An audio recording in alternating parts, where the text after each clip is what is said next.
ಲಕ್ಷ್ಮೀ ಬಾರಮ್ಮ, ಭಾಗ್ಯದ ಲಕ್ಷ್ಮೀ ಬಾರಮ್ಮ, ನಮ್ಮಮ್ಮನಿ ಸೌಭಾಗ್ಯದ ಲಕ್ಷ್ಮೀ ಬಾರಮ್ಮ, ನಮ್ಮಮ್ಮನಿ ಸೌಭಾಗ್ಯದ ಲಕ್ಷ್ಮೀ ಬಾರಮ್ಮ, ನಮ್ಮಮ್ಮನಿ ಸೌಭಾಗ್ಯದ ಲಕ್ಷ್ಮೀ ಬಾರಮ್ಮ,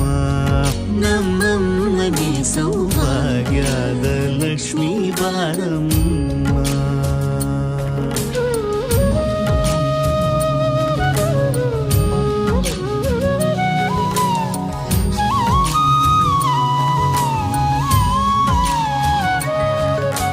ಹೆಜ್ಜೆಯ ಮೇಲೆ ಹೆಜ್ಜೆಯ ನಿಕ್ಕುತ ಗೆಜ್ಜ ಕಾಲ್ಗಳ ಧ್ವನಿಯ ಮಾಡುತ್ತ ಸಜ್ಜನ ಸಾಧು ಪೂಜೆಯ ವೇಳೆಗೆ ಮಜ್ಜಿಗೆಯೊಳಗಿನ ಬೆಳ್ಳ